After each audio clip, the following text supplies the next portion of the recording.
Konnichiwa.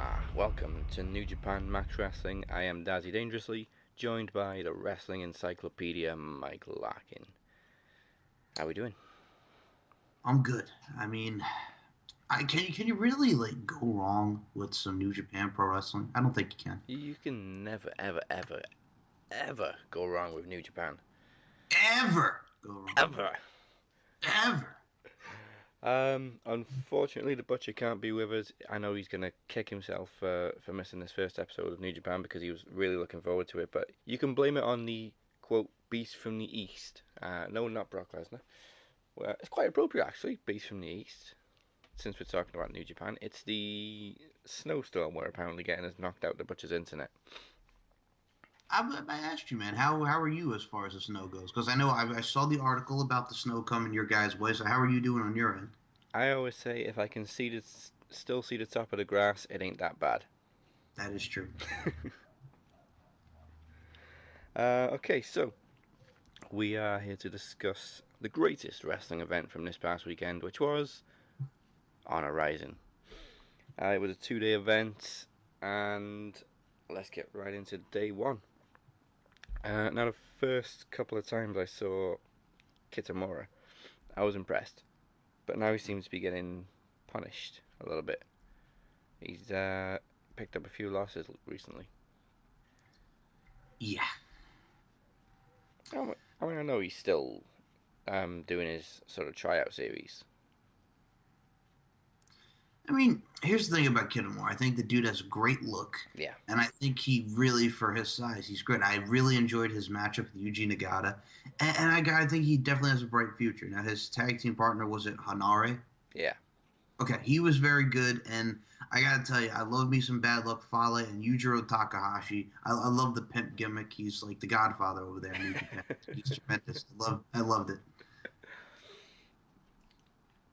Oh, Godfather X-rated. X-rated. Jeez. Hello. Yeah, I mean, it's kind of usual for Bullet Club to pick up an early win. The only thing I would say is Fale's finisher is a little weak. It's kind of a choke slam into a clothesline. Yeah, I mean, he's been doing that for years now, but I've always kind of thought it was kind of meh as far as finishers go. I mean, but you can kind of admit it's impactful in a way because of his size and just his girth, so I get it. Yeah, I just kind of expect a more powerful move from a big guy like that. I know. So the action continued with Bullet Club and Tama Tonga is so cool. Yes, he is. I mean, we're going to get into to Roman Reigns later on in the week on the regular Max Wrestling show. Tama Tonga has the look of Roman Reigns, but much, much more of a personality. Oh yeah, and I think I've always enjoyed the Gorillas of Destiny, as you know, since the whole "eat shit motherfucker" thing with Tonga Roa. I love it. And what's the big dude's name? The other one who's on? Is it Hakulo or Hakule or Hukuleo. Hukuleo? There you go. Hukuleo. Hukuleo. So yeah, so Hukuleo is, I gotta say, for another one his size, I saw him doing the jumping flatliner and just moving around. I think that guy's awesome. I love me some Liger. I'm looking forward to him and Ray. Cheeseburger and Delirious. I mean, you can't go wrong with those two. Delirious is a Ring of Honor staple, been around the game for years, and Cheeseburger's on the up and up. So I really did enjoy those three as a team. Yeah, I was kind of surprised by this match actually, how much Liger, Cheeseburger, and Delirious ran circles around Bullet Club. Yeah, I mean, I guess it was also just to show their dominance because you knew in day two that they were going to get a tag title shot. So Yeah, and of course, we're hyping up Jushin for his match with Rey Mysterio. Mm-hmm. Cannot wait. On to match 3, which was, of course, the Young Bucks versus Taguchi Japan, which is Dave Finlay and Juice Robinson. Now, Juice Robinson, he's come a long way since NXT and WWE. He seems to be very popular with the Japanese crowd. And here's the thing, man. He's really been doing his thing since the C.J. Parker days, and then just going to New Japan. I mean, he had that match with Cody at Wrestle Kingdom. I mean, he's really, really good. And David Finlay is another one of those guys. He kind of looks like a Cassius Ono in a way, with the hair, and he's got the gut, but for his size and his girth, he's another one that can like really move and just go out there and have a kick-ass match. And it's also in the name. It's in the wrestling pedigree. That is Finlay. And then the Young Bucks, doing their stuff, the super kicks, the indie takers, the more bang for your bucks. I mean, you know what you're going to get with the Young Bucks. Yeah, every time I look at Dave Finlay, I think Andrew Everett. No, no, no, not Andrew Everett. I Okay. swear they were brothers. I agree. I could see also Andrew Everett in there too. Yeah. Speaking of the Young Bucks, I loved how much they kind of took over from, as we were saying with the Tangans, where they eat shit motherfucker a couple of years ago, with the Bullet Club just calling out random stuff throughout the match, like that's what I do for a living, baby. See ya.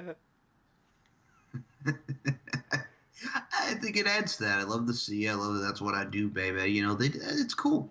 I mean, don't get me wrong. Young Bucks, people always complain about them because it's like they'll wrestle or they'll do like the video game spot Yeah, type match. But I thought what they did here was great.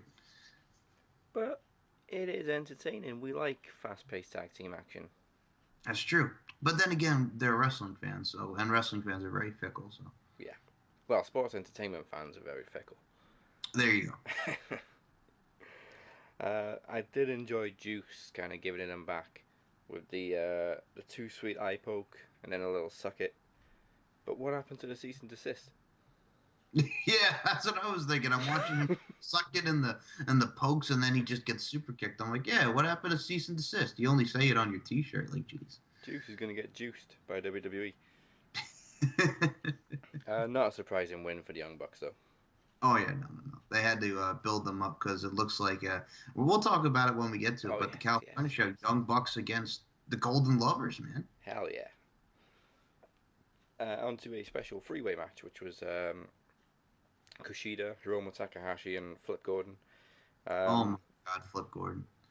he is one of a kind, and he wasted no time getting into his kind of, I don't know, Matrix style dodges. It's so funny because the first time I first saw Flip Gordon, he actually wrestled at a local indie out here in New York, and he did like a move where he was like on the ceiling and then he just came down. It was wow, just the flexibility of this dude. The nip ups, the kip ups, just everything that this dude does. That dude is going to be something special. I mean, I know he's doing the big things in Ring of Honor. I mean, he got to beat Takahashi and Kushida here. I mean, they're saying something. I mean, they see a bright future in Flip. Yeah. Um, Shout out to Kenny Killer actually, who interviewed Flip Gordon Yes, a few again. not so long ago. Yeah, I mean anybody that hasn't seen Flip, you just YouTube his name, and I guarantee you'll get a quick clip of all these crazy, like as you said, nip ups and kip ups that he does, and he's like Zebedee. He just bounces up and down. And here's the thing too with Flip. I gotta say, I love the theme song. Flip, flip, flip, It's flip. a better version of Moose. Oh, ooh, don't get me started. Now, ever since we've started watching New Japan more regularly, I've become a pretty big fan of Hiromu Takahashi. What him Very and Osprey distinct. did, yeah, Yes, absolutely. very distinctive look, and loved the match he had with Osprey not so long, a couple of weeks ago. And the Um, thing with Kushida is, I gotta say it. Hello, McFly. yeah, love the Back to the Future gimmick. Me too. Also love the I don't know if he still calls it the flux capacitor that Kaz used to do Oh from the yes, top rope into an armbar. That was that's. crazy. I I think mean, anything Kushida does, I mean, is just tremendous. yeah, I mean that move's crazy enough, but to turn it into an armbar as well from the top rope is just insane. And it's hard to do. I mean, the Spanish Fly itself is a cool move, but incorporating the armbar into it is just awesome. Yeah. We brought in a little more Ring of Honor in the next match, which was Jay Lethal, Dalton Castle, and Taguchi taking on Jay White, Trent Beretta, and Chuck Taylor. And it's not very often you see a wrestling match begin with one team eating fried chicken in the corner. I about died. I was like, wait a minute. Are they eating before the match? And I'm like, is that chicken? I'm like, they're having chicken before That would be my gimmick. Well, I've got a match. Hang on, I'm eating chicken. Chicken chicken. comes first.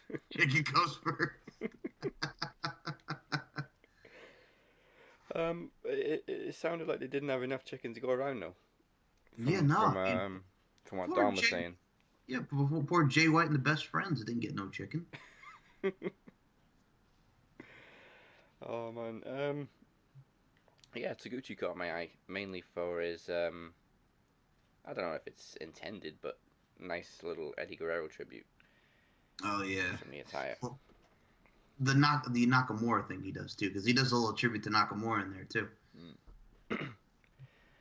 Mm. Now this one was pretty back and forth to be fair. Um, it was fast paced, but there was some comedic moments as well, which you could only expect after that little fried chicken spot. Yes. There was going to be some comedy in this match. And this was just a prelude too, because I mean, it was great to see Chucky T, Chuck Taylor, and Beretta, and Jay White, but it's also a prelude to what we would see at the night in night two with Dalton Castle, Beretta, and then we would see the BR City Bruiser get added to that. But yeah, it was just also a prelude to what we get in tonight too.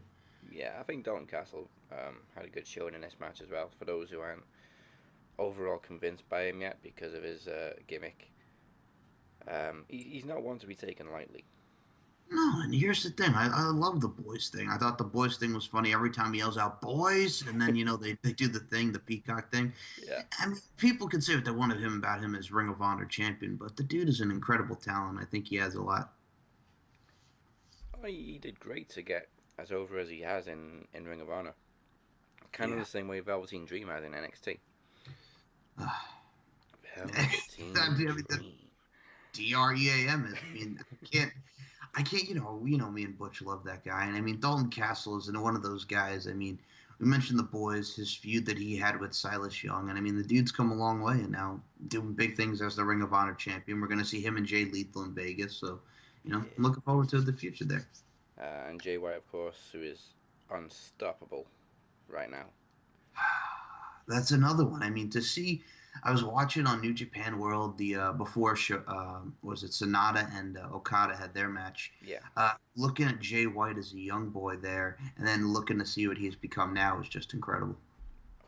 He, I don't know how where it's come from really. It's just so quickly how he's elevated since Wrestle Kingdom. He just took that gimmick on and ran with it. I mean, I'm a switchblade. I'm going to come in. I'm going to have these great matches. He had the great match with Tanahashi. Then he beats Omega, and he now is the U.S. champion. And now that's another one. We got Jay White and Hangman Page. Oh yeah. Yeah, we put the three matches that are announced so far up on the Facebook Interactive page just the other day. So we'll run through that quickly at the end of the show, just in case we go through some spoilers that we haven't already talked about. So yeah, Jay White's on fire. Never Openweight Championship. Goto versus Beer City Bruiser. This is the first time I've seen Beer City Bruiser. I gotta say, when he made his entrance, I really wasn't expecting much from him. But man, what a character! Agree. And I've seen him with Silas Young in Ring of Honor. Excuse me. But yeah, he's just so. For his size, he can move. That's all I can say. Yeah, I mean, the way he was just walking to the ring, spitting out the beer, chewing on the unlit cigar. Oh, yeah. You just think, this guy's gonna be a joke, but man, he was all over Goto. He was. I mean, those guys beat the living crap out of each other. Yeah, I mean, it was mostly Bruiser throughout the match, which surprised me because, I mean, we've seen what Goto can do. But, Here's when I think of Goto, man, dude, I want to see some more Goto and Suzuki in the future. I mean, the never openweight champion, the Intercontinental champion. But, dude, Hiroki Goto is he's another one of those guys who's just incredible. absolutely. After seeing Night 2, I can kind of understand why Bruiser went almost went over so much and put on such a great show in night one because he was very involved in night two, shall we say. Hmm. But yeah, I, yeah. I have to ask you though about Goto. What do you think about his finisher? Because it's that like modified backbreaker kind of deal. What do you think of that finisher? More impactful than Fale's. Sure. Okay. You know who was the last person I actually saw do a move like that? And it's actually a former Japanese wrestler who actually competed in WWE. How many Japanese have competed in WWE? Well, there's been so many that's competed, but okay. I'm gonna Hideo? throw No. no, I'm gonna throw a name at you, and you're gonna be like, "Wow, Kenzo Kenzo's is Suzuki. Whoa, yes." Mm-hmm. that was crazy. Jinx. that, Jinx, that, give me a soda. so I just turned into Professor X for a second now. Um, I was gonna say Kenzo Suzuki. Yeah. Whoa, that is Yeah. going back a bit. Well, yeah, that was 2004, and I mean, the person I saw him do it on was Billy Gunn. But yeah, I remember Kenzo using that for a little bit. Nice. So yeah, after seeing that, I'm kind of intrigued to see more from the Bruiser. Myself included. And of course, we come to the main event, which, I mean, I haven't heard a Japanese crowd that loud for a long time. They love the Golden Lovers. They're the Beatles of New Japan Pro Wrestling. Oh man, great match as well. With Kenny Omega, Kota Ibushi, and Chase Owens taking on Cody, Hangman Page, and Matty Skrull. The Civil War has begun. Yes. I mean, here's the thing with Chase. I thought Chase Owens had a nice showing. I can't say nothing but great things about Omega and Ibushi. They're incredible. Yeah. Cody, Marty Scurll, Hangman Page. Marty Scurll not wanting to break and snap the fingers of Kenny Omega, but Cody's happy to get in there. Hangman Page is happy to get in there. But little thing about Marty Scurll, he's like, I'm not gonna do it. Yeah, I love how hesitant Marty was. It does really showcase the conflict between these former teammates.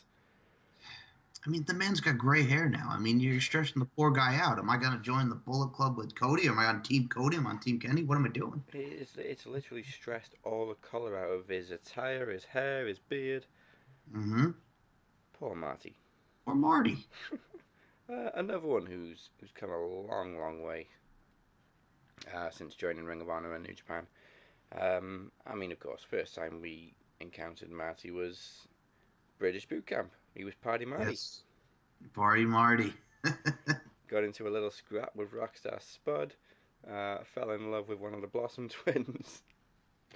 Yes. He's a completely different person now. And one of the highest merch sellers in New Japan as well. Well, it's the villain, man. Yeah, I love the gimmick. I love how he comes out. Cody Rhodes, I still have to get used to the blonde hair. I know it's like a tribute to his dad, but I still got to get used to the blonde hair, man. It's growing on me now. I think it works with his It does. gimmick because he is pretty much the ultimate heel right now. And he's just out of his mind. And the whole Bullet Club is fine. Bullet Club is mine. Yes, love the promo at the end too. Um, I did like the Bullet Club stealing the Rise of the Terminator move, and Marty wouldn't participate because he didn't want to get on Kenny's bad side. I cracked up at that. He's like, no, I'm not going to do it. I'm not going to do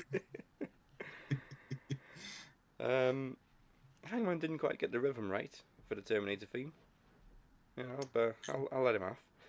Yeah, he was a little off. Throughout the match, really, it was kind of teasing the tag between Omega and Ibushi.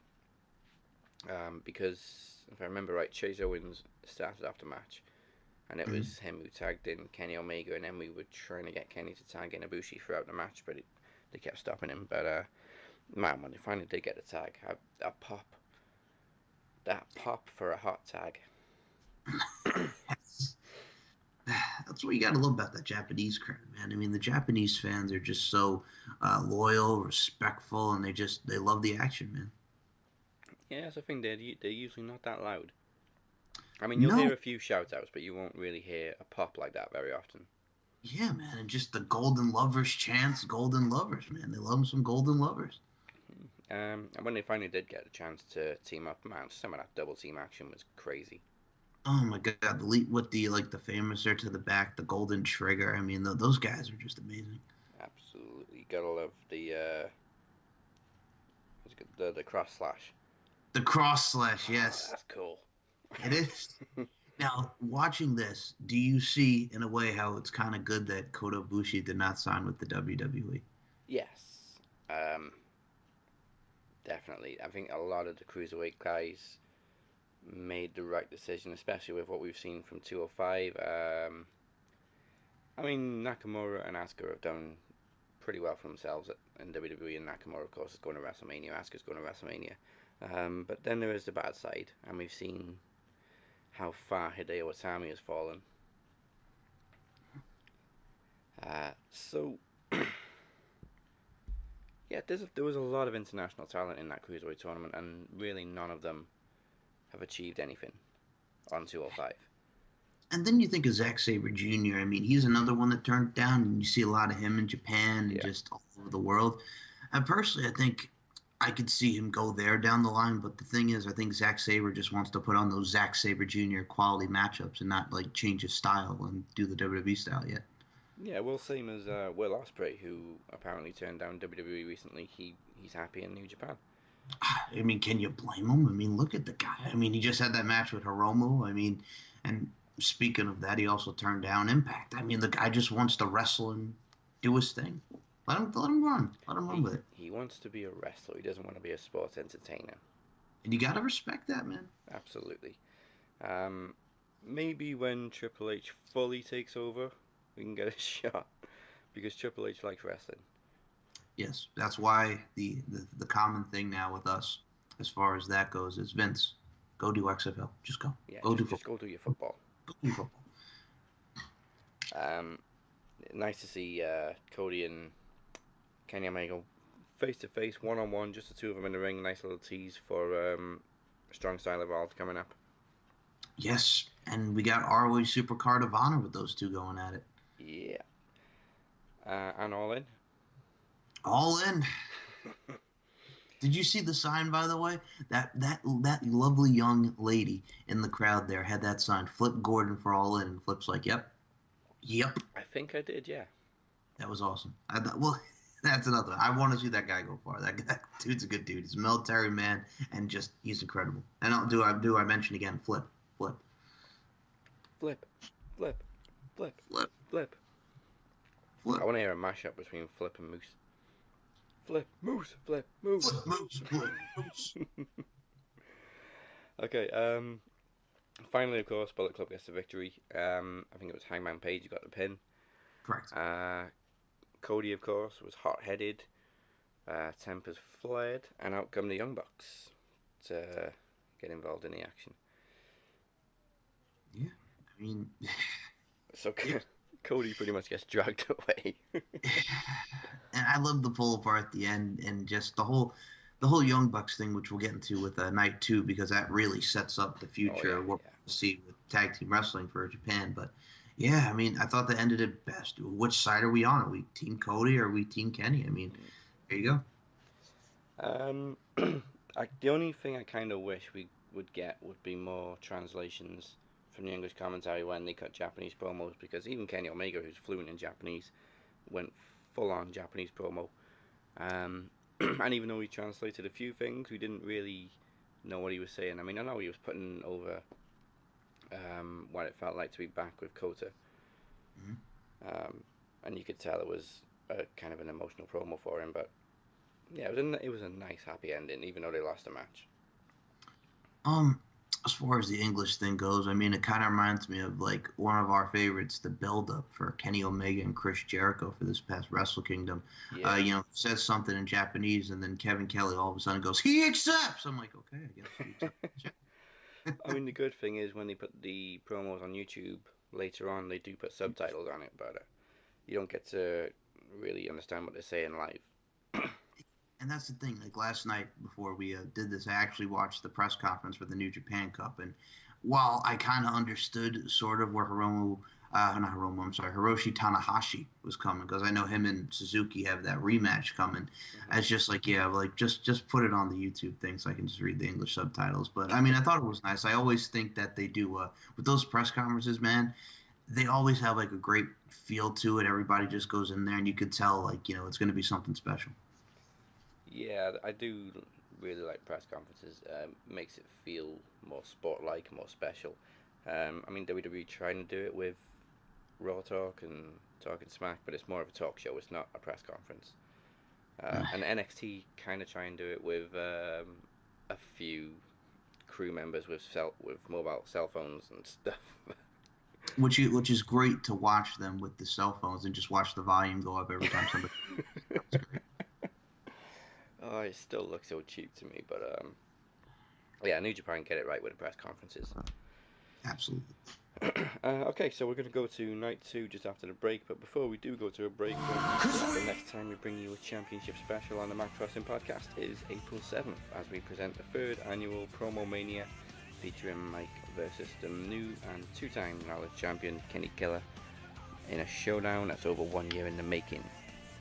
We'll also be predicting NXT TakeOver and Roman Mania 4, plus the debut of the Iron Bank contract, guaranteeing the winner a shot at the Knowledge Championship anytime in the following 12 months. And one of the theme songs is Machines by All Good Things, taken from the album of the same name, Machines. Available right now on iTunes and Spotify. For more information, go to maxwrestling.wix.com/maxwrestling/promomania3. And we'll be right back after this.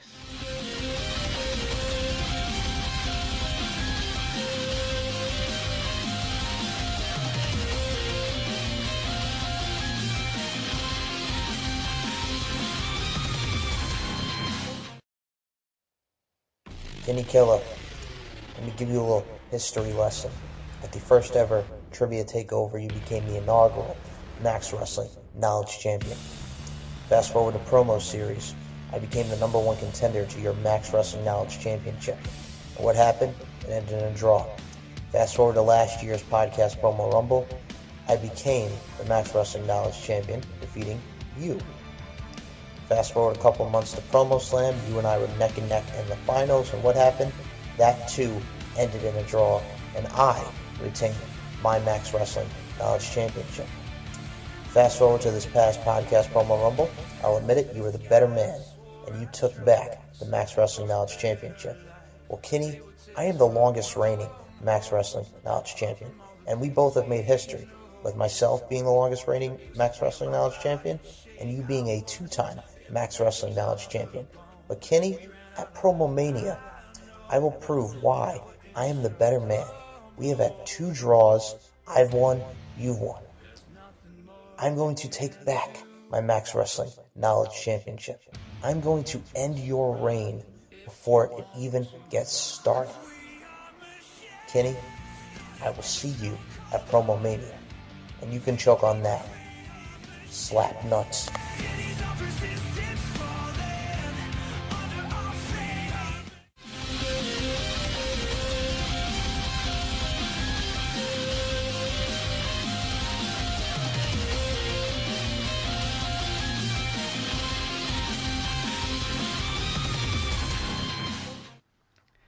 And welcome back to New Japan Max Wrestling. Unfortunately, I don't know the Japanese for welcome back.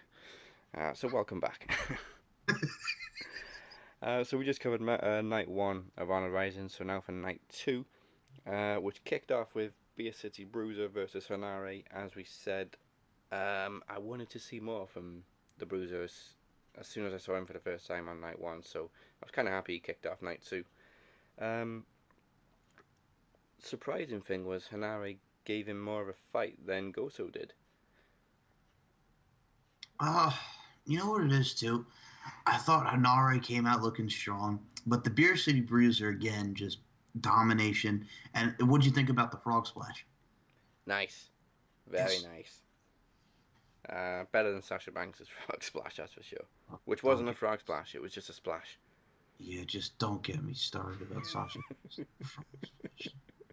But yeah, but the splash by the Beer City Bruiser, I thought it was good. I mean, for what they had as an opener, I thought it was solid. Yeah. I mean, it was it shorter? It was much shorter than the match against Goto, but um, yeah, Bruiser kind of dominated that match against Goto, but this one was a little more back and forth until the closing moments. And yeah, very nice frog splash for the win. And again, it made Bruiser look good, which sets us up for later on in the evening. Now, match 2, as we said, Juice has come a long way, and we weren't sure how to pronounce his name at first, but Hikuleo dominated the match, most of the match. What did you say his name was before Hikuleo? Before Hikuleo, it was Leo Tonga. His real Why name. the hell did you just keep that? But all right. Yeah, just keep Leo. Yeah, Hikuleo, Chase Owens, and my boy Takahashi. Just, I can't say nothing but great things about those women. Just beautiful women. Oh my God. And you got David Finlay, Juice Robinson, Jay Lethal. I thought those two were great as a team. And I thought they all worked well, man. And it was great to see David Finlay, Juice Robinson, Jay Lethal get the win. Yeah. No, that's all I can say, really. Yeah, it was nice to see Team ROH get the win. And we got to see the lethal injection because I love the springboard into the cut. Jay Lethal is out of this world. And I'm going to say this right now. If NXT ever picks him up, oh my God. I mean, I've been a Jay Lethal fan ever since the first time I saw him in TNA. Yes. A long time ago. Then, of course, he did the Black Machismo gimmick. Then he had the woo-off with Ric Flair. And of course... the first time I ever saw Jay Lethal was actually at a Ring of Honor show here on Long Island. This is when he was feuding with Low-Key in Ring of Honor. Wow. And yeah, of course, he made history in ROH with the crazy run as the world champion and TV champion at the same time. And he was the pure wrestling champion too, yeah. Yeah. Not sure what's going on with Lethal right now, though. I mean, is he feuding with anybody in ROH? Well, we got him and Dalton Castle coming up in Las Vegas. Oh, yeah, right, okay. So, yeah, needed to make Jay Lethal look good, and he gets a nice win over the Bullet Club. Fair enough. I was about to say I was gonna tease you and go, you know, Daz, he's really got nothing going on except for the fact that he's going for the championship, brother. Wants to take back his title. I'm only kidding. How dare you? I'm trying to take back my championship, and then you just want to say, oh, I'm not doing nothing special. I'm trying to take back my championship. I'm Jay Lethal. Ooh, yeah. Woo! It's one of the best moves. It never gets old. And you know what it is, too? People talk about Ric Flair at that time period, but my God, the woo-off was one of the best things that he ever did with Jay Lethal in that company. The great thing about that woo-off is it's received more social media fame in the past year or so because somebody put it up on social media with the caption, "When your dog sees another dog outside the window," and they just start barking at each other. The best line is just Flair just pelvic thrusting and going, longest line, longest ride, woo! Now on to match 3. The first time I watched New Japan a few years ago with Wrestle Kingdom, I always refer to this team as Los Unpronounceables. Then I realised you can just call it LIJ. Yes. So Los Ingobernables de Japan. Again, big fan of Takahashi. And again, we got to see more of Flip Gordon. Can we please just see more of Flip Gordon? I mean, I'm going to put the dude over like Rover. He's great. And then you got Taguchi. I mean, can you just give me some fried chicken, bro? And then we got Takahashi and Bushi. I mean, I love it. And yes, and here's what the thing is, too. So, and it looks like with Los Ingobernables de Japón, with the pronunciation, yes, it looks like Japón, but it's Hapon, and Suzuki Gun is actually Suzuki Goon. So that's actually kind of neat translation in a way. Yeah, Spanish stuff. Yeah. And Tranquilo, too, which is also pretty cool to say. But yeah, Bushi and Takahashi, man, I loved it. And Taguchi and Gordon, I mean, we got to, accentuate and just look at the greatness that is Flip Gordon. We get to see some comedy with Taguchi. And I mean, I got no problem with Los Ingobernables. I mean, Los Ingobernables is one of the top groups and factions in there, along with Chaos in New Japan. Yeah. absolutely.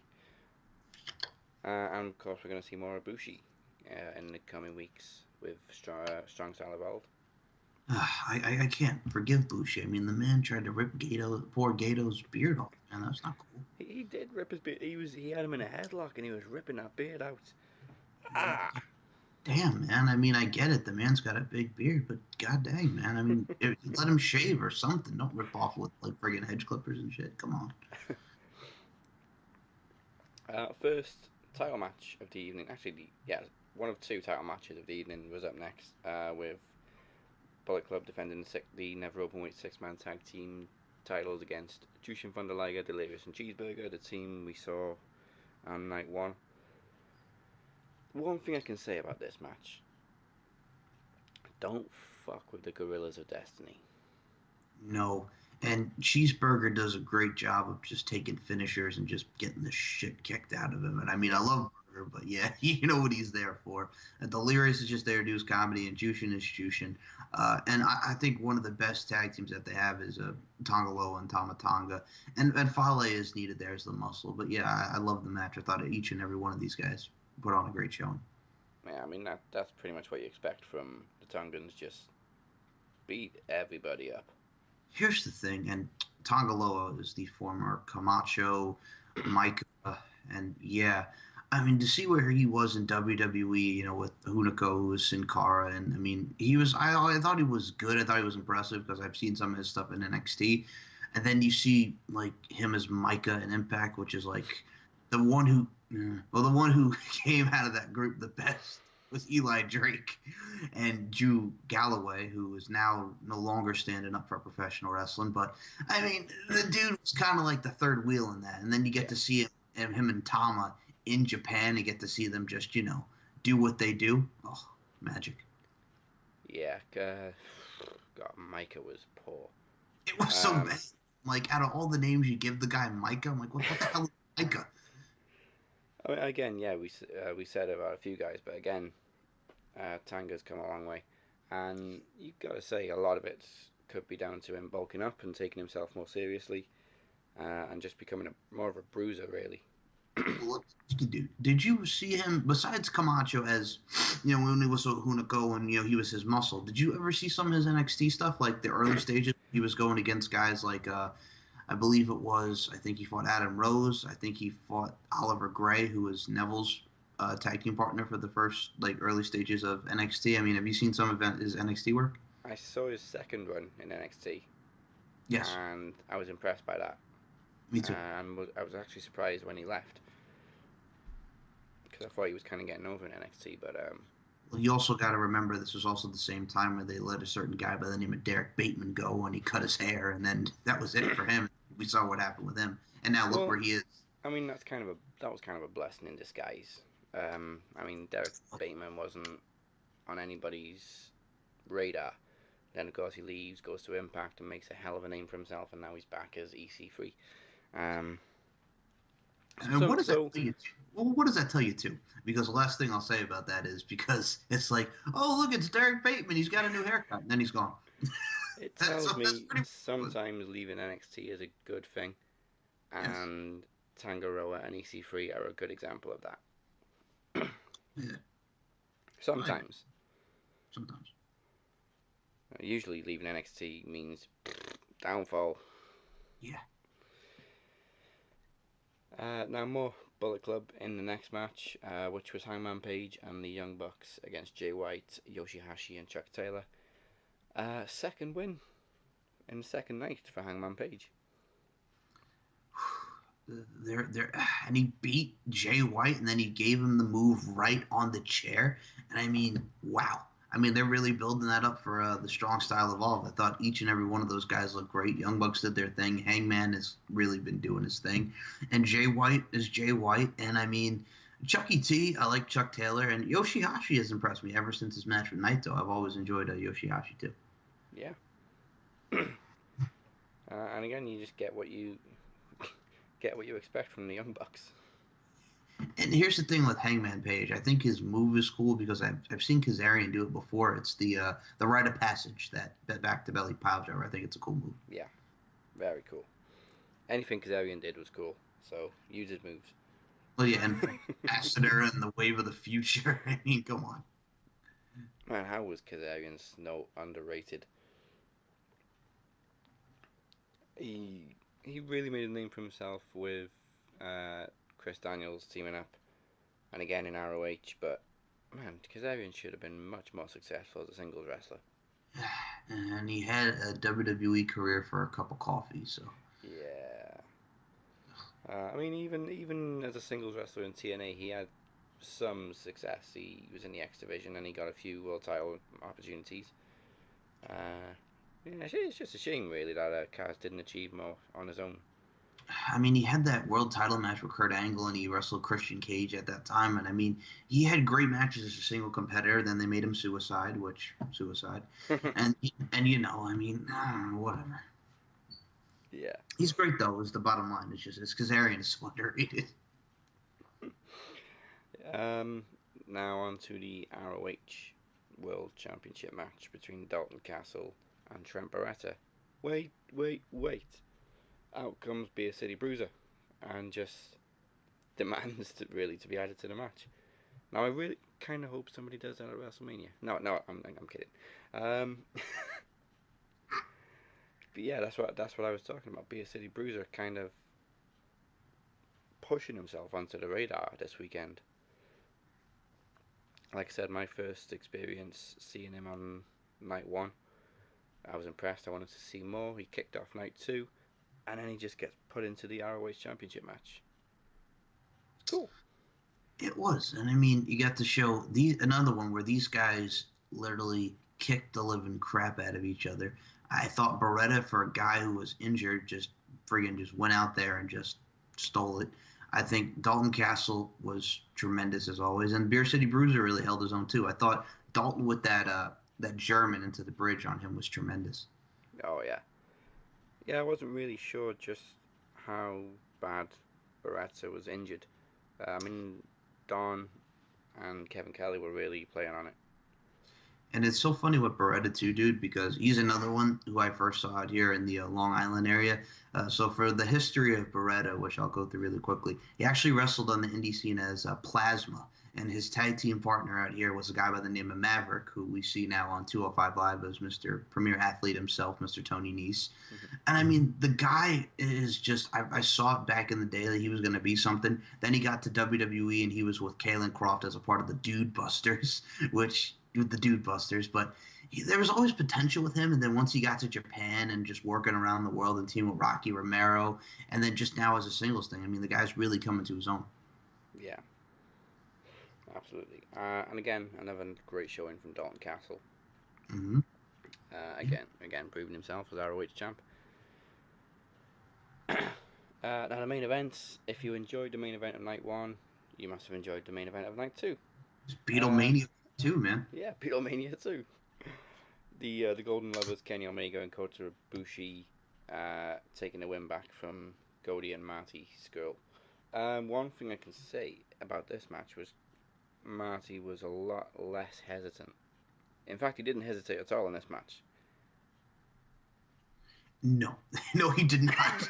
Snap those fingers, and yeah, he just went out there and kicked some ass with Cody and Ibushi and Omega just for 2 nights of just greatness as the Golden Lovers. I mean, the Golden Lovers, man. I mean, what can you say? I mean, it's just they're back together and they're back and ready to go. Yeah. Cody, perfect heel in this match again.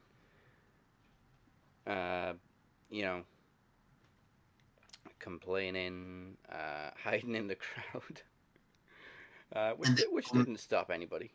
Yeah, excuse me. I was going to say, yeah, and Omega doing that dive. Oh, my God. It's crazy. Luckily, they managed to clear a good enough space in the crowd before he did that dive. But, yeah. Well, I got to ask you, what do you think about the Golden Trigger, man? I love it. I love everything they did together. Every double team move was outstanding. Well, besides that, and I mean, we'll talk about, I thought the speech with everything was great, and it was just great to see them do their thing. But the best thing was probably afterwards in the press conference where he called Cody a WWE reject. Yeah, I got that. Is he allowed to say WWE? I mean, it hasn't stopped him before. And you know what? This sounds like an evil project of a WWE reject. And then he's like, you know what? We're going to go out there. You know, Code and I, we don't give a fuck. We're just going to go out there. So I like how he just put that. We don't give a fuck what we hold. As long as I'm team with Code, I'm happy. How do you really feel, Kenny? We don't give a fuck. Oh, man. You know, maybe they should have asked Roman that. After Chamber, like, Roman, how do you feel about Brock? I don't give a We don't fuck. give a fuck. I don't give a fuck about Brock. I mean, we'll talk about that on when we do the Max Wrestling podcast. But it's like, Roman, how do you really feel, buddy? I don't give a fuck about Brock Lesnar. Hey, Kenny, do you watch Impact? I don't give a fuck. Fuck. We had to do it. It is what it is. We've had enough. Alright, so going back to the Golden Lovers double team offense, there was a great sequence when Omega got tagged in. And it was a steamroller into a shooting star from Ibushi, followed by 2 moonsaults from either one of them.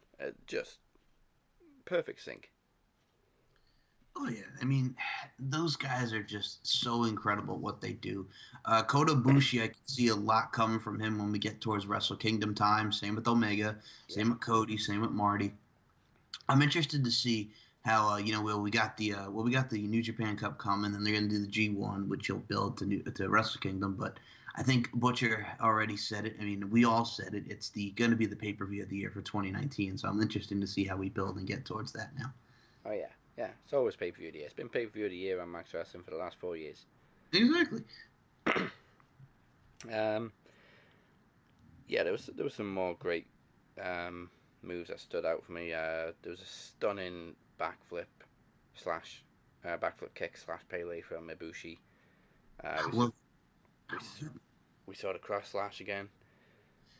Yes. Now, well, here's the thing: the height he gets on that Pele, though, man, that it's just so great. It was great, and it was literally a backflip, and he just caught him with his foot. It was crazy. It's not like AJ's Pele where he kind of dives into the kick, whereas Ibushi just sort of dived, and the kick was more of a bonus. I'll use a movie reference here, not the original Karate Kid with Ralph Macchio doing the crane kick, all that. But when Jaden Smith did that backflip to that kid with Jackie Chan in the remake, that kind of is what it reminded me of. Yeah, that was the best moment of that whole remake. Dude, we could be all here talking days about that, but dude, that was like the only good thing about the remake was that kick. And I like Jackie Chan too, but Jaden Smith, but I'm like, no, okay, I like Jackie Chan. It was so smooth as well. He sort of spun, and then it was just a perfect backflip. It was. And he landed on one foot. That's true. You see, now you're making me, and I don't want to talk shit about Jackie. No, I want to watch the Karate Kid remake. Ugh, I don't want to. Don't do it. No, maybe I'll just watch the original. Yeah. Wait. Okay, all right. Wait, before we move on. Oh, yeah, we're going to get off topic now, because I was going to mention that too. Okay, next Karate Kid. If it is what I think you're talking about. No, I mean, well, we're going to get to that, but you can mention it, but I want to just say this. Next Karate Kid or the Karate Kid remake? Oh, Karate Kid remake. Easy. Wait a minute. You're going to pick the Karate Kid over the lovely Hilary Swank in the next Karate Kid? Yeah. Okay, all right. That's not actually what I was going to say. I was going to say, have you seen the teaser for Cobra Kai? Oh, Cobra Kai. Yes, I have. Interesting. I'm kind of annoyed it's only on YouTube though, but we'll see. I may give it a chance. But anyway, I will probably give it a chance too. That was way off topic, but I saw Cobra Kai. I think it's going to be very, very interesting. That's all I got to say about that.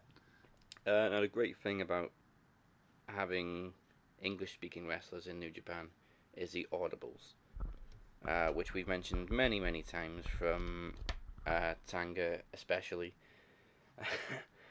And they just shout out things that aren't meant to be funny, but they are funny because they're shouting them out. Like, there was a moment when Cody and Marty were in the ring, and Cody just yells across, "Marty, pick him up! I'm gonna steal a kiss!" And Matt, he just looks at him and goes, "What the fuck?" I love his facial expression. Yeah, that's what it was. It was what the fuck, and then he freaking kisses Kota on the lips, and I'm like, oh my god. And that set him off, of course. Ibushi just went ape shit. That was so funny. And yes, as we mentioned, the speech from Kenny was great after the match, and then out come the Young Bucks, who still haven't really made it clear where their allegiances lie, but we are now going to get the Golden Lovers versus the Young Bucks for the greatest tag team in the world title. Well, what do you think about them moving on up to the heavyweight division for the tag titles? Honestly, I think it's about time. Duh. Yeah, duh. Like, come on, man. I mean, they're great as the junior tag champ, but get them on up there. Get them on up there. I mean, the Young Bucks are probably the most promoted tag team in New Japan. They get the spotlight every time. Whenever there's tag team matches on the New Japan show, there's a spotlight on the Young Bucks tag team match. So it only makes sense that they're going up. And love them or hate them, they're the Young Bucks. And they don't give a fuck. They don't give a fuck. One thing I will say, just to go off topic again, does fucking Zapka ever age? I mean, I'm looking at this photo of Zapka staring down Ralph Macchio. I'm like, does fucking Zapka ever age? And friggin', oh my god. But yeah, Cobra Kai, man, I still can't believe that they're doing it. I saw that, I was like, oh my god. I just had to say that because once you brought that up, you put a smile to my face. Cobra Kai, good guys. So yeah, that was Honor Rising, and we now look forward to the next time we will bring you a New Japan Max Wrestling episode, which is when we'll be covering the 46th anniversary on March 6th, featuring Makabe versus Suzuki, Okada versus Ospreay, and some more, good matches. Yeah, we got about a week or two now. Yeah, a couple of weeks. Oh, just over a week, maybe. All right, cool. I think the first match we heard about was it Okada and Ospreay? Yes. First and match then, was announced. Or did they also? I think they also might announce Makabe and Suzuki like around the same time. Oh, okay. Well, they're the two matches I'm looking forward to the most. Me too. There's some great tag team matches lined up as well. So yeah, we'll be covering that next.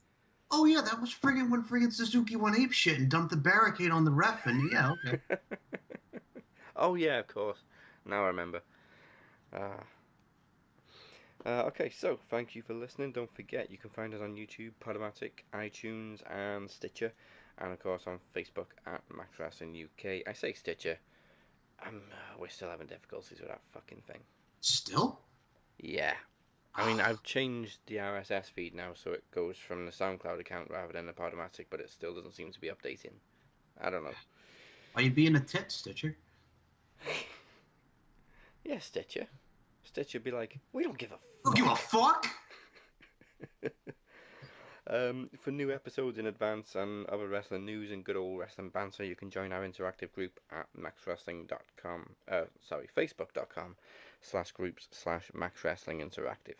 And you can also find me at Dazzy MWP, and Mike is available at SM Show 1 or at MCL92 on the Twitter and SoundCloud.com/MCLarkin92. Nice. Hopefully the Butcher's internet is fixed by the next time we do a show. Actually, I hope it's fixed in the next 2 days because we've got the regular Max Wrestling show to record too. Yeah.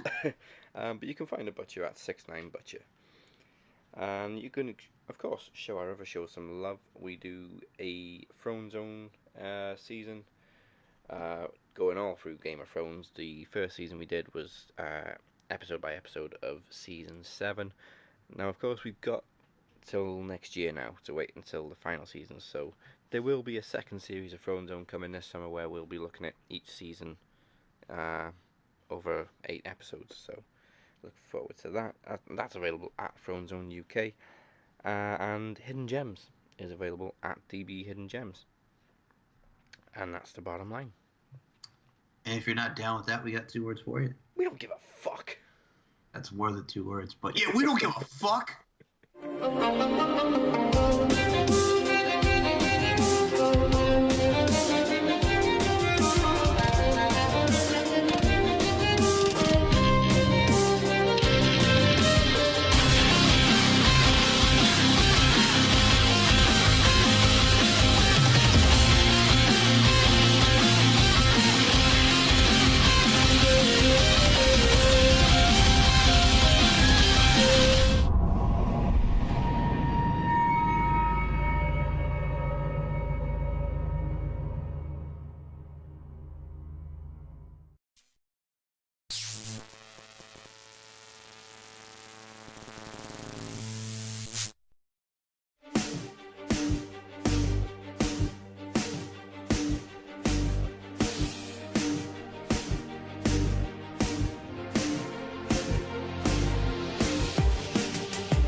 Konnichiwa! Welcome to the return of the New Japan Max Wrestling. I am Dazzy Dangerously, joined by the Wrestling Encyclopedia, Mike Larkin, and we have just left our hearts in San Francisco. We have, and Omega, Cody, that ain't family. That's just bullshit. Oh, wow, what a match. Not even what a match. What a story, what a finale, what a close, what a full circle. Well, he made sense. He did, Mr. Tongaloa. He didn't say eat shit. Juice Robinson yet said eat shit to Jay White, but we'll get to that. But number two, he had a point because, well, they are all family, and well, this was the heart of the Bullet Club, so he has a point. But just fucking, it's the Gorillas of Destiny, man. Friggin' Bad Luck Fale, where does he stand? Omega and Cody are making up. I mean, it was just what an ending. Absolutely, and we'll get to that. So, obviously we kicked off with the Gorillas of Destiny, and I love the Gorillas of Destiny. They're just so badass. And fucking Haku's wrestling at 59 years old in this matchup, doing his thing, pile driver on Rocky Romero. King Haku, King Haku. I mean, he goes back even further than this, but I still remember him when running tag team with Rikishi when he made his first comeback. I remember, well, him and Andre the Giant were the tag champs. Yeah. Friggin', oh my God, don't get me started about him and Rikishi. I remember that, him and Rikishi feuded with the Brothers of Destruction. But yeah, the match was fine for what it was. It was good. It was a nice showcase. And like you, I do enjoy the Girls of Destiny. I'm a big Tama Tonga guy and Tongaloa. And I thought Chaos was fine. You had Yoshihashi, Gato, Rocky Romero, and Sho and Yo, Roppongi 3K. Man, I just thought watching Haku grab Gato by the beard was awesome. And then the cutter by Tama Tonga for the 1, 2, 3 on Gato. They like their beard pulls in Japan. Yeah, don't grow a beard if you're going to wrestle in Japan. Yeah, that's what I'm saying. I think, I'm rocking the beard now, so note to self, if I go to Japan, I'm shaving my beard. I don't think I got anything to worry about. Nah, mine grows like impact ratings. Ooh, wow, okay. But yeah, no, you got nothing to worry about, you clean-shaven son of a gun, you. There was actually quite a few tag matches on the G1 special. I forgot to mention at the top of the show, actually, we're covering the G1 special from San Francisco, which was last night. So yeah, obviously Gorillas Destiny get the victory. Tama Tonga is just an absolute beast and a leader, which kind of sets us up for the end of the show. But we move on to another tag match between Chaos and Suzuki Gun. Tomohiro Ishii and Yano against Minoru Suzuki and Zack Sabre Jr. and Paul Yano. You know what it is? It's Suzuki and Zack Sabre Jr. And we've seen these four mix it up before. Anytime I get to see Ishii and friggin' Suzuki go at it is just, man. And then you add the comedy aspect with Yano. And Yano's a great wrestler as well. And Zack Sabre Jr. working on his wrists. And Zack Sabre Jr. is amazing. But, was that lariat by Ishii. And Yano gets the cover on Zack Sabre Jr. for the win. Personally, I was shocked to see Ishii and Yano win. But either way, I was happy. I thought for what they did, the match was fine. Yeah, I was really surprised to see Yano get the pin. But I love the standoff at the end when Suzuki, obviously he's a psycho, grabs a steel chair because he lost, and he just comes face to face with Ishii's like, nope. Yeah, and then you also get to see Zack Sabre Jr. and Minoru Suzuki beating up the young boys. Yeah. As usual. They were pushing, I so laughed because they were pushing Suzuki back up the ramp, and he's just trying to shove them away. And in the corner of the screen, you just see Zack Sabre Jr. throw someone down the ramp and then walk away. Well, Zack Sabre Jr. is taking on, his buddy, his friend there, Suzuki. So there you go, mannerisms. But yeah, I love the joint manipulation that Sabre Jr. does. That's what I'm saying. Here's a guy who was in the Cruiserweight Classic, opted not to go to WWE, and quite frankly, I'm fine with that because he's doing his thing in New Japan. Yeah. I mean, we talked about it before we started recording. Look at Bobby Roode. Don't go to WWE. Save yourself. Poor Bobby. Don't do it. Friggin', like I said, my boy was in action for that MSG show last night, and just, yeah, he lost to Daz's favorite wrestler, Mojo Rawley. Wow, jeez. See, I'm so happy we're covering a New Japan show New because if Japan we were show. covering WWE right now, I'd be raging. Yes, Luckily, I exactly. have New Japan to talk about to calm me down. But oh man, I'm Yeah. gonna rage about that on Thursday. Oh God, and we also have to rage about Brock Lesnar on Thursday too. Oh well, I mean technically that's not even wrestling related. That's UFC That's related. UFC related. But it just D- pisses off wrestling fans. DC, I'm coming for you, motherfucker. You're gotta get past the drugs test first, pal. Ooh. Man, first of all, like the first half of this card feel like Teddy Long here, tag team Yeah, matches player. yeah. Um, yeah, because we had another tag team match up next, which was Hangman Page and Marty Scurll against Tanahashi and Kushida. Uh, every time I see Page in a tag match, he's the MVP of the match. The man is just great at what he does. I gotta just say this right now. And you know what it is too? I love the rite of passage because I think that move is just amazing. I like how he does the jackknife cover, the roll through, and just hit it at the end there. And everybody looked great. I mean, Marty Skrull's coming upon matches that we have him coming up. We're gonna probably see him go against the Hurricane Shane Helms. We're gonna see him against Sammy Callahan on the Jericho Cruise, and we're gonna see him and Okada at All In. So Marty Skrull's on a friggin' high. And I just think Kushida and Tanahashi, I mean, two legends in Japan. I think overall, again, we're probably going to be repetitious about this, Daz, but man, great action from top to bottom. Yep. Can't wait for Skrull, the villain, versus the Rainmaker, but fuck Sammy Callahan. You know what? I said this as soon as it was announced, and I'll say it here. I really hope Marty Skrull kicks the shit out of Sammy Callahan. He's probably going to cause the ship to sink and still use it to his advantage. Yes. But he's got an umbrella. So we finally get a singles match with Hiroki Goto defending the Never Openweight Championship, or the Never Open Championship as it kept getting referred to, against Jeff Cobb, aka Dude. Lucha Underground's Matanza. Dude, Jeff Cobb is freaking amazing. That is one You know big what it dude. is? I'm watching this dude do the belly to belly because I've seen him do the belly to belly as Matanza and Lucha Underground. The standing moonsault. The dude, for his size, he can work. And Hiroki Goto is Hiroki Goto. Like I said, I would have loved to see Jeff Cobb take it, but I think for what it was a nice showcase for what we can see going forward with Jeff Cobb. And Hiroki Goto, like I mentioned, just won the title back from Michael Elgin. Big Mike. So Hiroki Goto's doing his thing, and personally, I thought they worked well. And I think, like JR and Josh Barnett, you know, they praised Jeff Cobb for his work on commentary, rightfully so. The dude worked hard, and I thought for what they had, again, another great match. Yeah. I love Goto's music, by the way. Me too. So good. Yeah, I mean, we were talking while the match was on. I was like, if you didn't know, you could never tell Jeff Cobb was Matanza.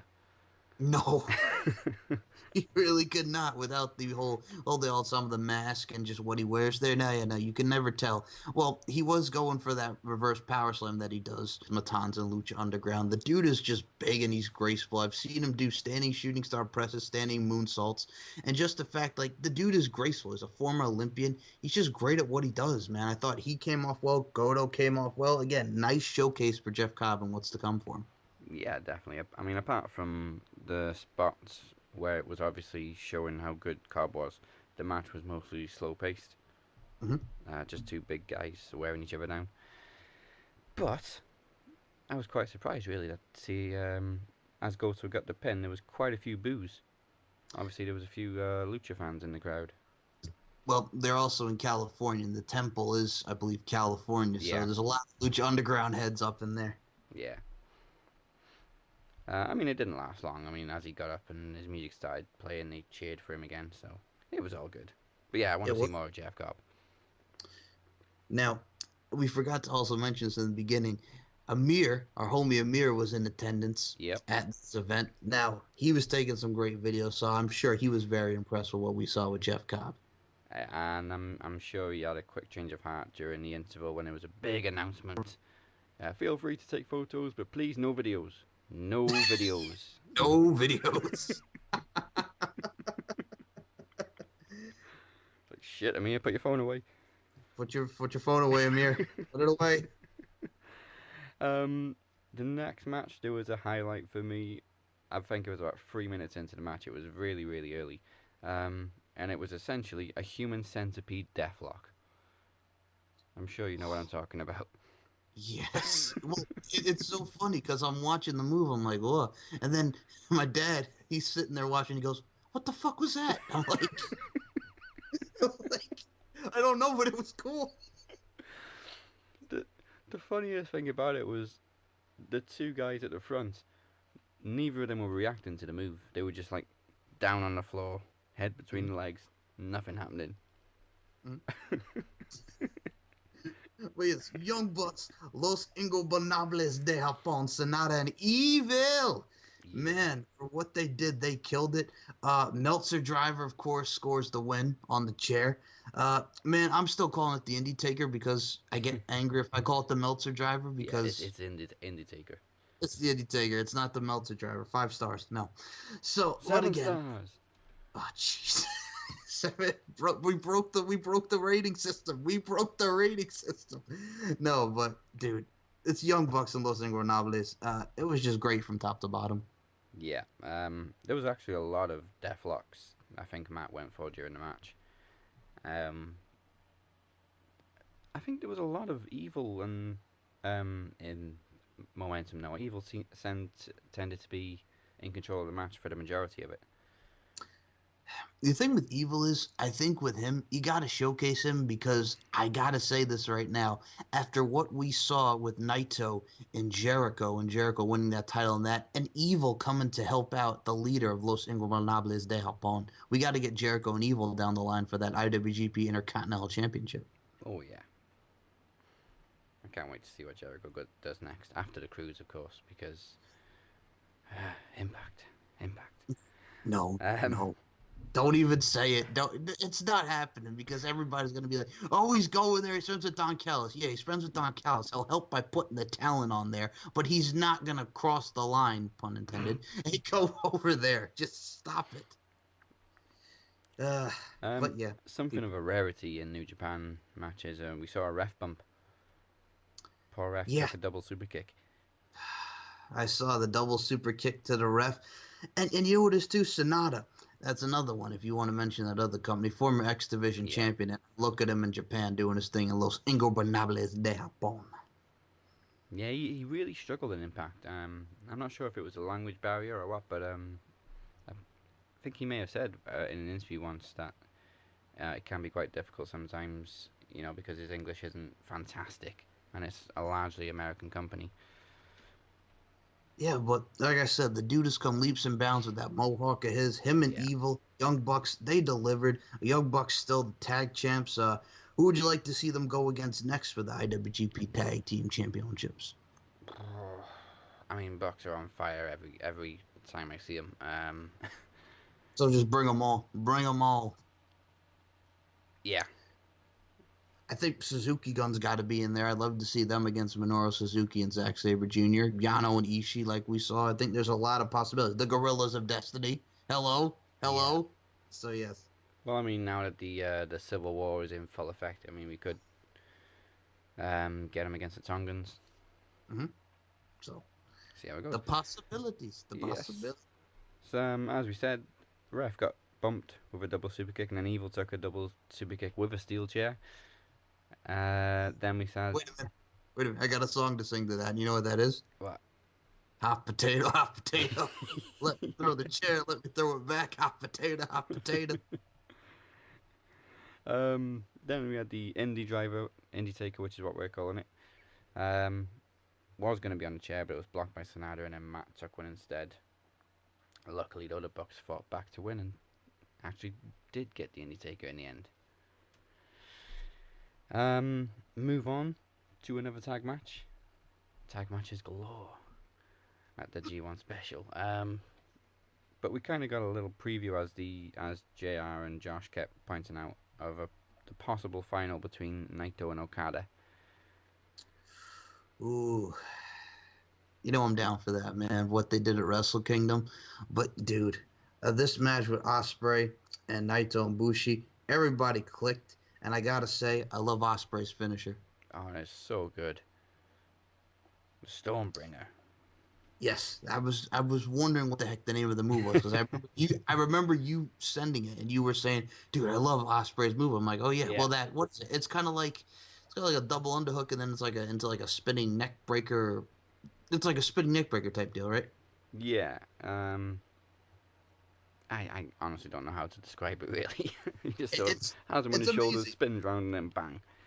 It's an amazing move, and Okada and Ospreay showed each other off. And Naito doing his thing, Bushi doing his thing, and of course Bushi's got to take the fall on this because if you're going to build with Okada and Naito in the G1, Bushi unfortunately had to take the fall. Yeah, he just got the short straw. But I always remember the name of Ospreay's move because he introduced it shortly after Infinity War came out. So obviously he's a big Thor fan. Oh yeah, and you know what it is too. When I see him do that Spanish fly, I just think about when he did that and he landed on his dome and busted his head open. So I'm like, oh, he's got to be careful with that. Well, Ospreay does need to be careful a lot. I mean, I've seen him take some dangerous hits Oh quite yeah. often. Yeah. I think me and Butcher are still a little bit iffy towards Will Ospreay. I mean, he's good and we like him, but yeah, he scares us. Hmm. Junior Heavyweight Championship, no time wasting, straight into it, just taking each other down. Hiromu Takahashi and Dragon Lee. Dude. Great match. Holy crap, man. I've seen Dragon Lee do his thing in CMLL, Ring of Honor. The guy is amazing. And if you want to talk about Suplex City, that's how you do Suplex City in the matchup. German after German after German. Let me drop you on your dome piece. It was great. It was really, really good. Yeah, they actually started the Suplex City chant. I'm like, hello. But still, man, I think what they did, these guys always have great matches, and the time bomb for the win, and just, the Canadian Destroyer there inverted there by Hiromu Takahashi. I love Takahashi. I think Dragon Lee is just amazing at what he does. These two killed it from bell to bell. Yeah, very, very highly competitive, big moves back and forth, and I did get terrified at one point with the release Dragon Driver, and Takahashi just kind of lands tucked straight onto his head. God. I was cringing. I'm like, oh my God, is he okay? And the best is the ref looks at him, he goes, are you okay? And he smiles and he just nods his head like, you sick son of a bitch, you. That's why I love him. Uh-huh. And then, of course, it's double main event time. Well, I don't know, did they advertise it as a double main event? Because I was looking forward to both these matches equally. Well, yeah, Motherfucker. Yeah, motherfucker. But yeah, there was more about Omega and Cody as the main event, but Yeah. Juice Robinson and Jay White. Holy shit. Man, just Jay White pissing off the crowd. Fuck you, Switchblade, gives finger. Oh my God, work it. I mean, if he hit him with his hand there, he'd be disqualified. It was a one-handed man just fighting his heart out. Jay White pissing everybody off, throws him into the guardrail. There goes JR. Where's my hat? Oh, you're done fucked up now. Josh Barnett gets up, freaking legit is going after Jay White, looks at the crowd, see the motherfucker run. Woo! Woo! You forget how big Josh Barnett is, but everybody's the same size when they're sitting down. That is true. The dude's like 6'3", 250, and you're just like, oh my God. And the thing is, too, with JR, you don't want to piss off anybody. Well, the thing is, you don't want to fuck with JR because then you got Josh Barnett sitting with you, and he'll go after him, and it's just... Oh my God. I love how angry JR got. Can we get a control here? What the hell with this shit with the officials? Can we get some control here? Can we actually get a count? Getting all pissed off at Red Shoes? Like, damn. I mean, when he got back up, he just sort of mumbled to himself, the officials need to get this shit together. I loved it. It was just real. And we'll talk about what he said when we went off the air because, his ass was going home to Oklahoma. But, man... This JR was at point here. You could tell he was getting pissed. And, the barricades, how they were set up. We saw it in Omega and Cody. The poor Japanese announcer got the barricade right on his leg. Yeah. Ugh. Somebody needs to nail them bastards down. fuckers. But yeah, Red Shoes was very lenient in this match, very much to the dismay of JR. Every time he let him go and didn't call anything, he was like, JR was getting pissed off. Like, can we have some officials here? They need to get their shit together. Can somebody make the count? We just gotta let them fight outside the ring. What is this? No rules? Just watching JR go off was amazing. Juice Robinson and them did what they did. Man, the friggin' just going back and forth. The Blade Runner, the Pulp Friction, the God of Hand. Man, it was just an amazing match top to bottom, but the match ends with a schoolboy roll-up. He'll roll a motherfucker up. That's what Juice Robinson says. He'll roll a motherfucker up. New U.S. champ. He warned us. He did. He said he'd roll a motherfucker up, and he did. He rolled up Okada, he rolled up Omega, and now he's rolled up Jay White. Man, that match. Oh, by the way, I love Josh Barnett's comment. Oh, don't worry, Jay. I'll see you later. Because Barnett's going to have a talking to him about what he did. So, yeah, there you go. Yeah, great match. Great win for Juice. Really came out of nowhere, really, the roll-up. Now, if you would like, since this kind of pertains to what we're talking about here, Daz, man, Juice Robinson had some things to say after winning that championship. Are you ready? Oh, I can't wait. I told you, Jay. I told you. Even a blind squirrel finds a nut. Every once in a while, man. I ain't a squirrel. I got 20/20 vision, baby. The only nuts I care about are these two dangling between my legs. And that's what I fought with tonight. Heart, nuts. Obviously, fucking broken metacarpal, good God almighty. I'm already in pretty shitty shape. I'm already in pretty shitty shape. Just because I like to drink beer, but I only have in one hand. But like, ain't gonna do it. Oh, shit, anybody who says that titles don't matter in this business can burn in hell. All right, let's be honest. Titles don't matter? If titles don't matter, then why the hell are we doing this? Titles do fucking matter. Titles matter. And the United States Championship matters. It matters. And you know what now? Juice matters. All of a sudden, presto changeo. You leave fucking NXT, the only place that's supposed to matter. The only place that's supposed to matter. I was told the last thing that I said when I left NXT, Kenyon Seaman told me, he looked at me and he said, CJ Parker, I'll actually use my shoot name, Joe Robinson. He said, Joe, go out and make yourself a star. Oh my God. Look, it's taken 3 years, but I landed on my feet, that's right. Hot boy. I landed on my fucking feet. Fast forward 3 years. WWE, NXT, all that shit, everything that you guys constantly ask me about, I know because that's what we talk about. That's what we talk about. We talk about WWE. But that's in the rearview mirror now, and guess what? I ain't going back. I ain't ever going back. It's okay because guess what? Guys like Cody Rhodes, guys like Kenny Omega, more guys like that, Will Ospreay, the big stars, the big independent stars. No, independent, yeah, you can take that and shove it up your ass. They're stars, baby. And I might not be a star yet, but I'm getting there. So titles do matter. And guess what, Kenyon Seaman? I'm doing my damnedest to make myself a star. Thank you guys very much. If you got any damn questions, feel free to shoot them. What was that 3 count like? When that 3 count hit, what was that? Oh man, well, I was hurting. I was hurting the superplex, all those fences. Holy cow! I was in a lot of pain.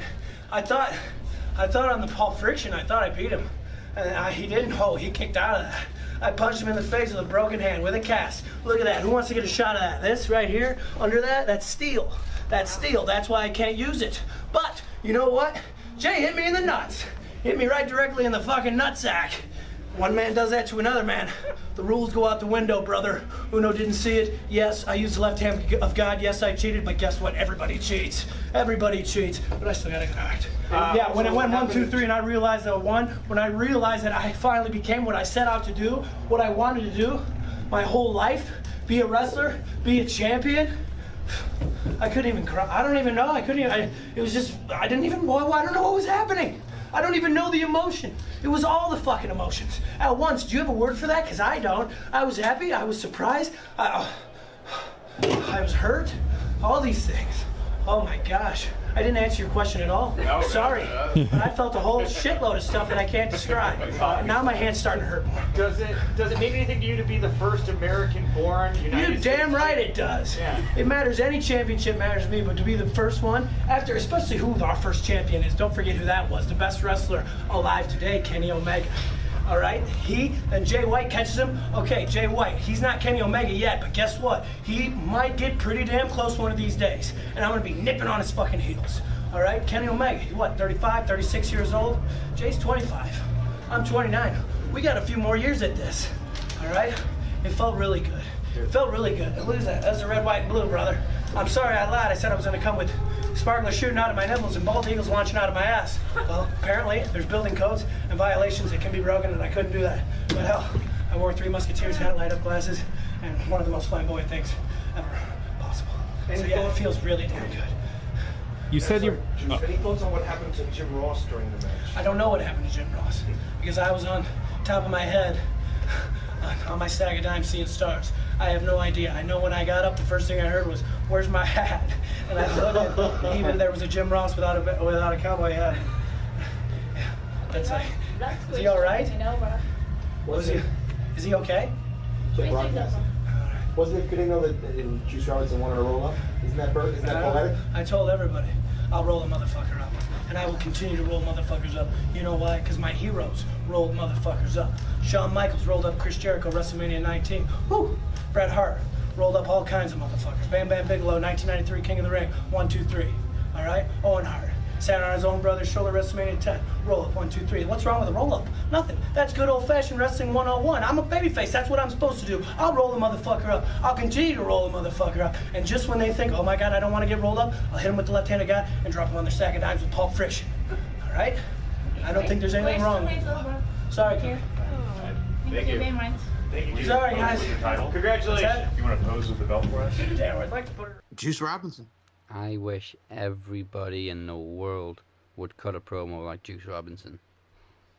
That was one of the most heartfelt, passionate promos. I didn't even answer your question. You answered the question.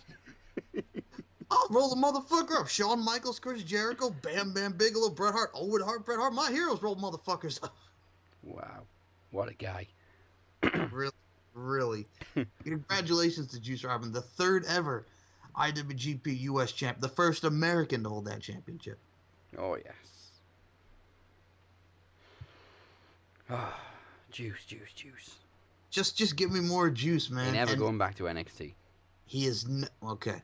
Now he says that, but I'll be honest with you, I kind of believe him. I believe him. He doesn't even need to go back. Just keep doing his thing in New Japan. Now, notice that the first person he mentioned was Cody, who's obviously made a massive name for himself since leaving WWE. He don't need WWE. He doesn't. Oh, and if that wasn't enough, we move on to the main event for the IWGP Heavyweight Championship. Cody challenging Kenny Omega, with the stipulation that the winner becomes the official leader of the Bullet Club. What a match. Oh my God. I'm going to say this right now. If they were going to do that superplex off the ladder into that table, I was like, no. Please, God, no. But then he superplexed him right back into the ring, and I'm like, oh, shit. Just clear something up. Was this a no DQ match? No, they just brought in TLC. and Red Shoes is like, all right, whatever, I'll allow it. And just freaking, here comes a table, here comes a chair, here comes a ladder, TLC. And the guy just tore it up and down, man. Just friggin' watching. Oh, like I mentioned, the Japanese announcer getting the barricade right on his leg there, just hurting in pain. Just watching him, just friggin' Cody taking that power bomb on the table. He comes up short. The table doesn't even break, Daz. Oh, man. Cody's in pain. His wife, Brandy's right there looking. He's pretty much saying, no, stop the match. You can tell she's getting upset. Both men just killed each other. The Young Bucks are trying to, like, calm down their boys, like you're taking it too far. Matt Jackson gets a shove by Cody Rhodes, and in the end we just see Kenny Omega, one-winged angel, 1, 2, 3. Kenny's still the champ, but top to bottom, what a match. Jim Ross must hate Red Shoes. I In the think he back of his does. mind, that son of a bitch is being lenient That's again. son of a bitch Red Shoes, man. That's that son of a bitch Red Shoes. Goddamn son of a bitch Red Shoes. I've never seen so many weapons introduced into a standard rules match.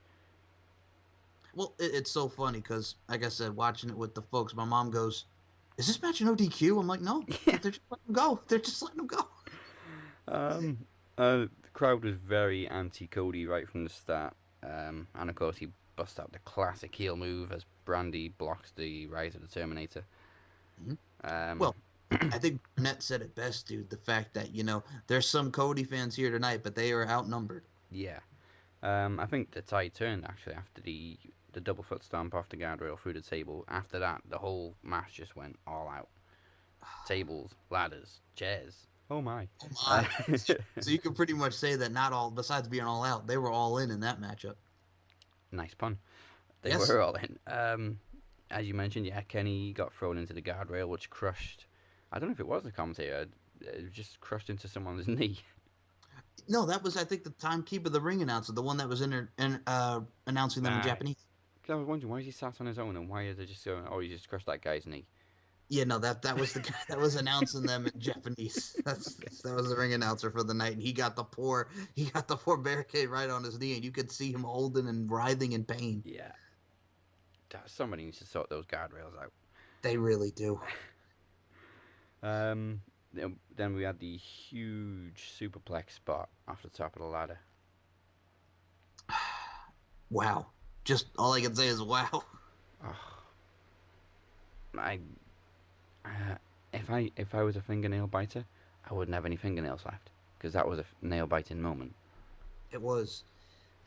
Now, dude, I gotta say this as well because, like we mentioned, the match top to bottom was great. Kenny gives him the thumbs up after that. Here comes the rest of Bullet Club, and to be honest with you, I could kind of tell. Maybe I'm like, no, don't tell me the Grills of Destiny are gonna hit him because I could see Haku's the look on his face was like, all right, yeah, Bullet Club, not really, motherfuckers. And then here comes Tama Tonga and Tonga Loa, just going ape shit on the Bullet Club, destroying everybody in sight. Here comes Adam Page. Here comes Marty Skrull. Here comes, Omega and all them. Then Cody gingerly comes down. And you're like, oh, man, Cody's going to be with them. But no, here's the chair. Cody takes a beating after taking a beating for X amount of minutes in that matchup. And just, dude, what a way to kick it off. I kind of knew something was up because the Tangans were kind of hanging back.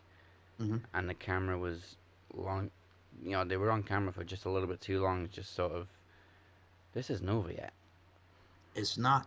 And like their T-shirt says, Firing Squad, Daz. Firing Squad. Yeah, it was like when Ciampa turned on Gargano. You kind of thought, there's something else is coming up here. This isn't the end of it. But yeah, man, dude, all hell broke loose.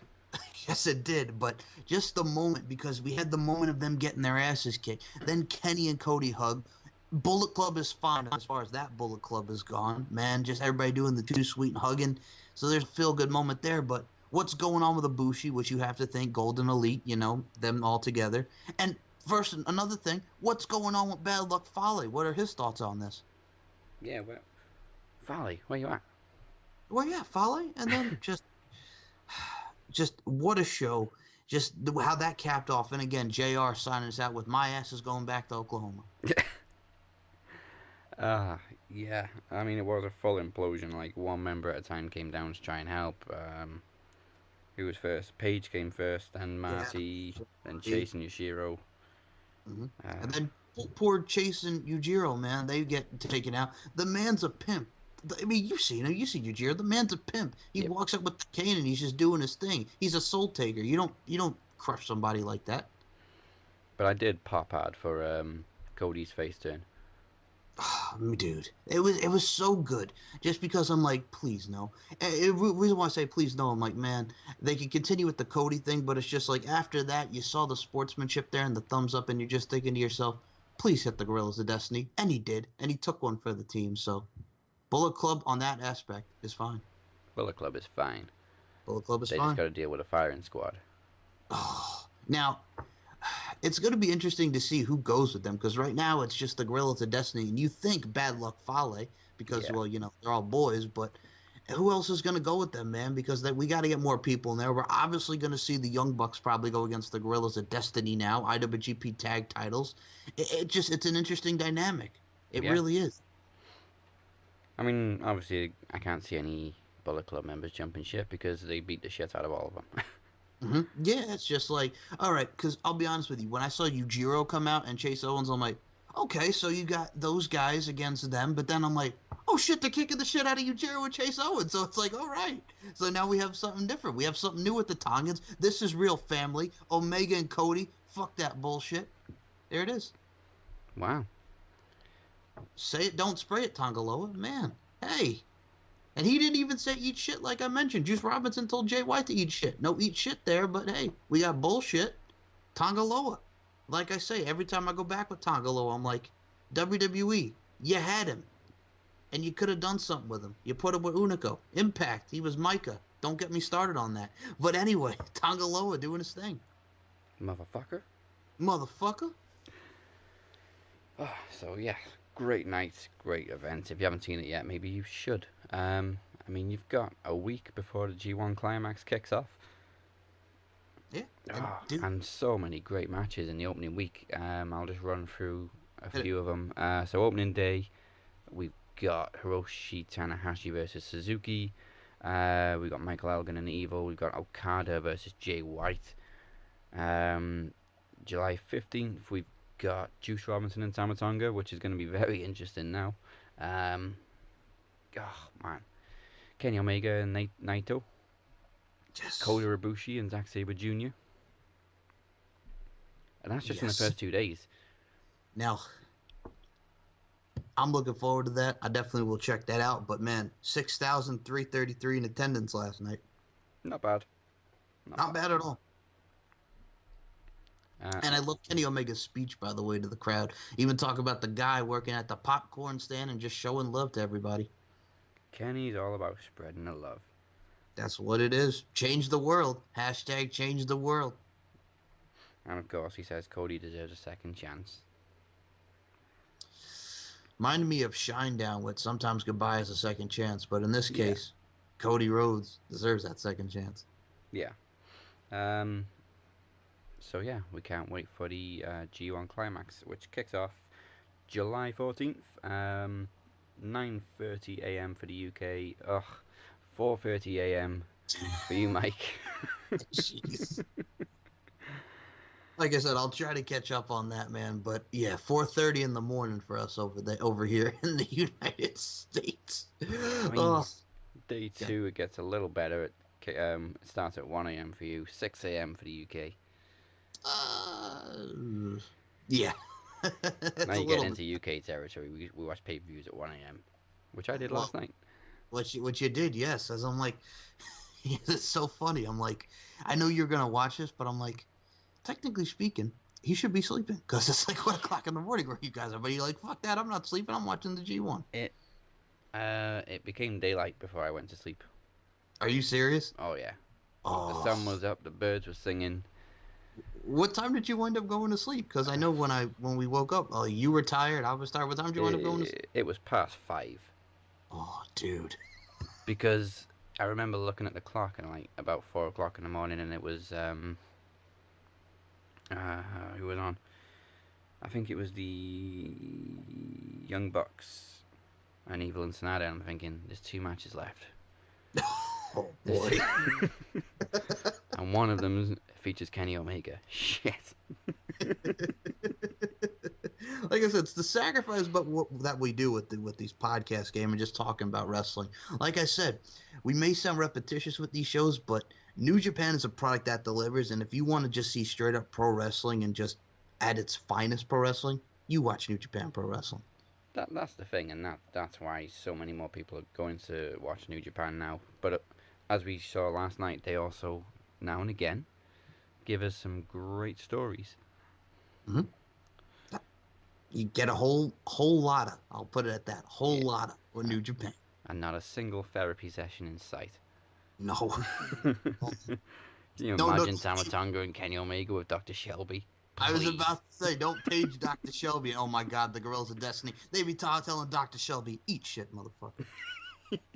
And then he'll be talking like, no, and probably getting all Dr. Shelby mad like he did with Team Hell No, like, no, stop it. Tanga just stands up, fuck your cue cards. Fuck you, cue cards. It's the motherfucking Bullet Club. Well, no longer the motherfucking Bullet Club. This is the motherfucking Guerrillas of Destiny, the motherfucking Fire Squad. Yeah. Well, that's gonna do it for New Japan Max Wrestling. We've finally done another episode. Hopefully we'll do some more during the G1 Climax because it's gonna run for an entire month, 29 days. July 14th to August 12th. Good times, good summer. But we will be back before the week is over to discuss other wrestling and sports entertainment. Thank you for listening. Don't forget you can find us at Max Wrestling on SoundCloud and Podomatic, and look for us on YouTube, iTunes and Stitcher, and of course on Facebook at Max Wrestling UK.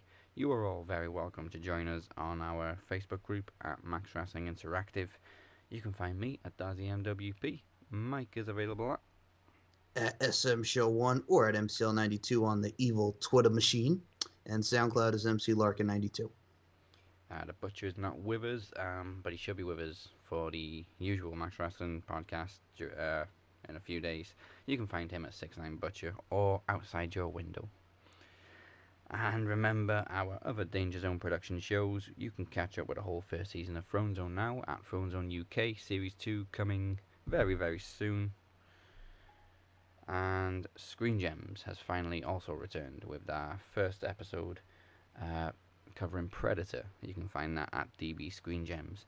And as I said, join us on Friday for the Max Wrestling podcast for Extreme Rules predictions, and we prepare for the G1 Climax and more. We must now... Wait. Oh, Before you... oh. Well, you gotta pause. Pause. Roll back. Roll back. What did I miss? Before you even do the outro, we go from this show to Extreme Rules. Yeah. Not so Extreme Not so Rules. Extreme Rules. That's all I had to say, because we had this. It's a week. It's one of those weeks now. Like I said, I had to say this before you did your whole outro, but sorry for interrupting, but I just have to say, we go from this to that. It's one of those, like, you had Wrestle Kingdom and then there's the Royal Rumble, or there's whatever and then there's this WWE pay-per-view, but yeah, we went from the G1 to this. The frickin' main event was more extreme than anything we'll probably see at Not So Extreme Rules, and this was a singles match. Yep. Again, sorry for interrupting. As you can tell, we're looking forward to this Sunday's pay-per-view. Oh yeah, I'm so excited to talk about Extreme Rules. I'm so excited to see two Extreme Rules matches at a pay-per-view called Extreme Rules. I'm so excited to just see two matches that have stipulations. One's a 30-minute Iron Man match, which is just the most falls in 30 minutes. Yeah, so I know it's not extreme, but it's a grueling matchup, but it's not an Extreme Rules match. And the only Extreme Rules match is Alexa Bliss and Nia Jax. That's it. Good times. Yeah. But fear not, because the day before the G1 Climax kicks off. So That is true. that's good. Is it? No. Actually, no, sorry. 6 days later, the G1 Climax kicks off, so that'll help you get over Not So Extreme Rules. So, there we go. We must now bid you adieu. Goodbye. Mwah. And good night.